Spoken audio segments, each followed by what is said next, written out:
Good afternoon. Hope you all are doing well.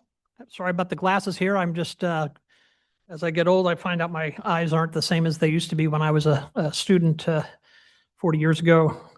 Um, my name is Scott Klein. I'm representing a company called CGI. CGI is proud to be in its 9th year supporting the Congressional App Challenge.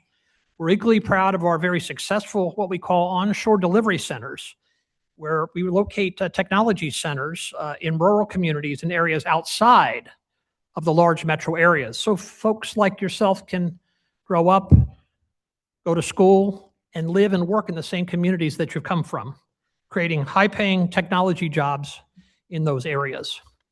I'm proud today to introduce Congressman Don Davis.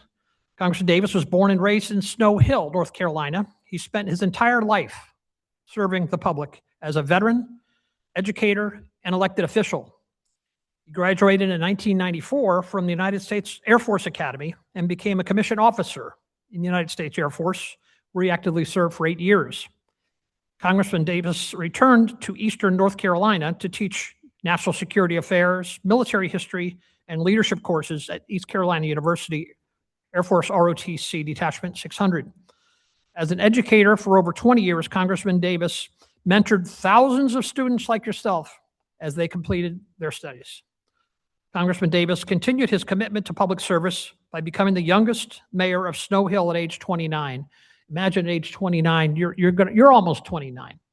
And to be a mayor of that young age, amazing. And then after that, he served 12 years in the North Carolina State Senate, and now he serves here in Congress in his second term. Congressman Davis, he serves on the House Agriculture Committee, as well as the very important House Armed Services Committee. He also co-chairs what is called the Four Country Caucus. And it's not too many people talk about it, but it's very important. And when they do, it's impressive. It's a group of 100% committed members of Congress that are veterans, and they're 100% committed to bipartisan civility in producing legislation that affects America and improves America. So without further ado, Congressman Davis, thank you.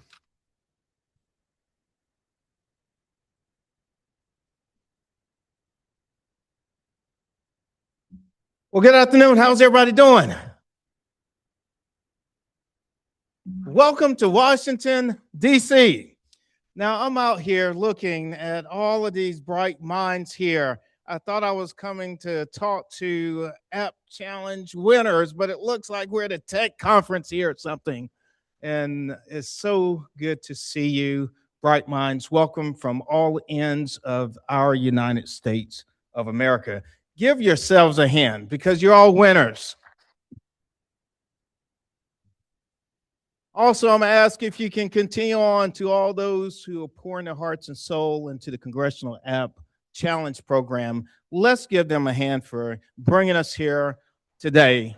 Bringing young minds, brilliant minds. I'm going to say it this way, a room full of geniuses here in Washington, D.C. You got to see somebody's applauding y'all here. Well, congratulations to each and every one of you.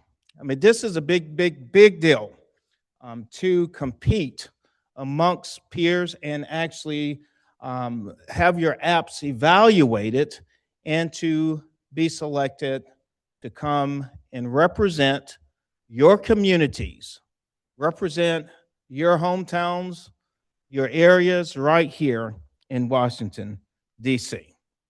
If I may, for a moment, speak more broadly as to what I see the importance of us being here, right here in this auditorium today. In Eastern North Carolina, Halifax,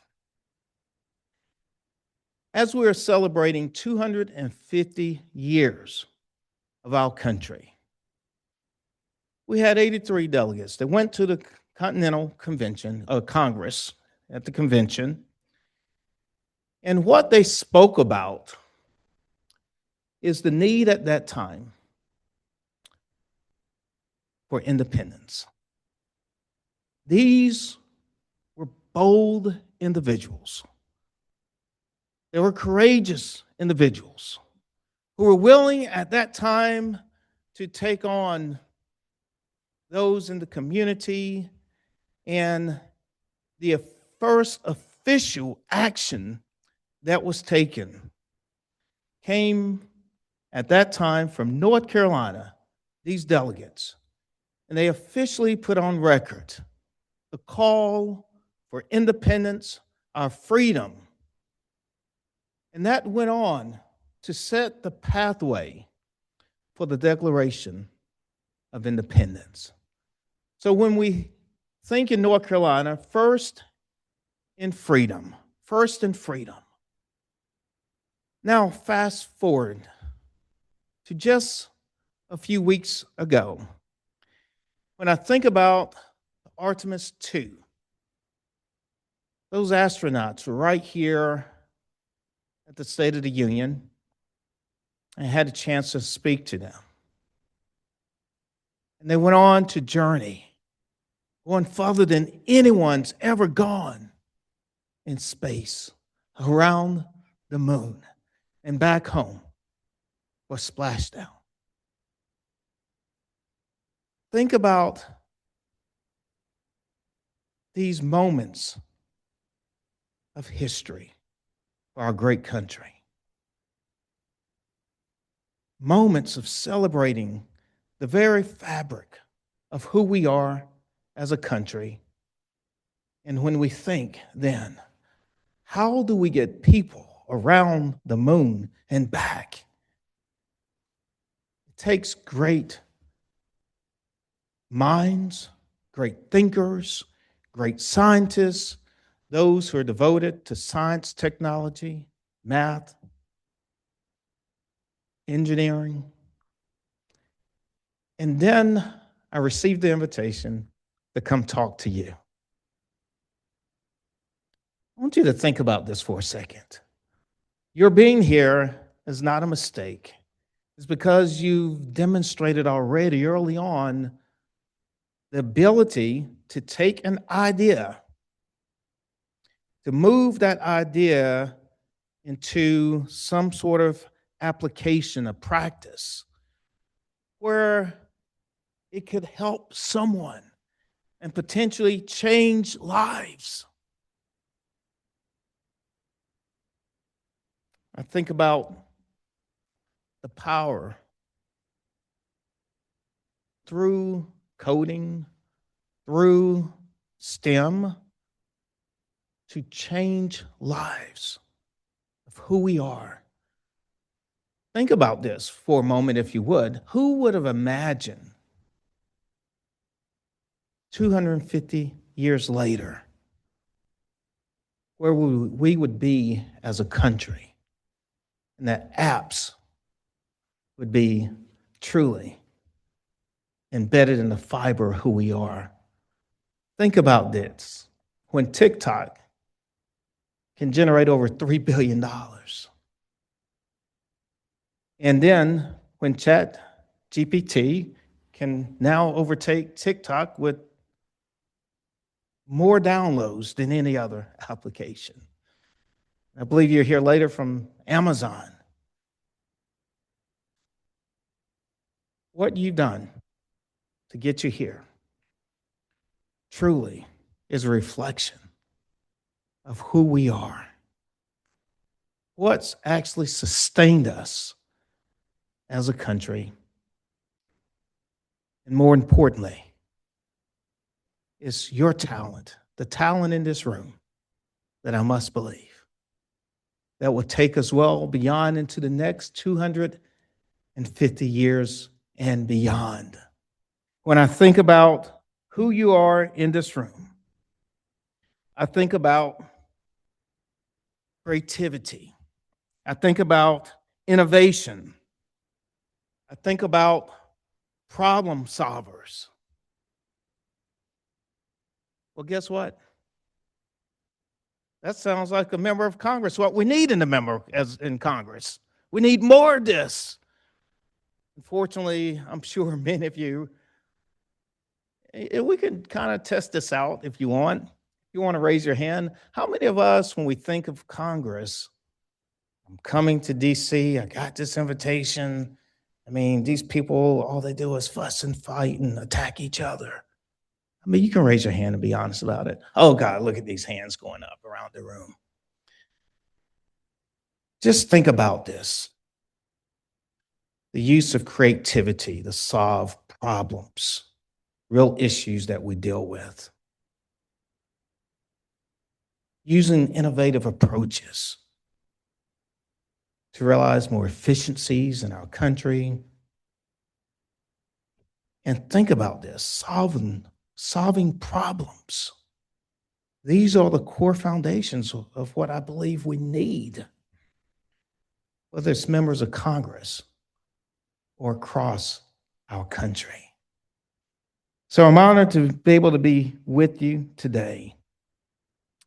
And I will challenge you to continue to be pioneers and explore. I'm a member of the House Armed Services Committee. Part of what I do, we're looking at all kind of implications. And I remember sitting down and, these are what startups and those who have smaller, not these large members of the defense industry. There's a lot of innovation that's right there, good ideas, and they need no matter than an ounce of support. One that comes to mind is Pluribus. Pluribus, someone came and sat down with me, and what they're doing is do an application, helping to make sure that we're able to better safeguard our service members.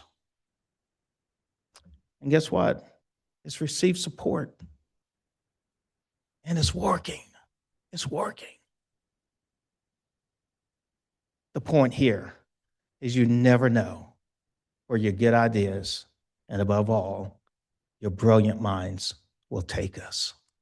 Thank you so much for representing your area of our wonderful nation. Thank you for being here. Thank you for sharing your ideas. And I have a challenge with you, for you. Share your ideas with each other. Use this time to meet others from across the nation. Look at each other's apps and share your experiences, how you got here. That's challenge one. And who knows, you very well may meet a lifetime friend from your time here in DC. Second, go back and share what you have done, your experience here in DC, with your friends, with your family, with the community, to let them know what you're doing. And lastly, I would charge you to share your talent with the world. And when you go on to do that, I believe our country is going to be that much safer, that much secure, and that much better. I say to each and every one of you, congratulations again on all the efforts, the sweat, the energy drinks, whatever it was it took to keep you up, to press through, to get it done. Thank you for your efforts. Thank you for being here. Congratulations. May God bless you. And I would say, in all of your wonderful minds, who we're counting on to move this country forward, may God bless the United States of America. Take care, everybody.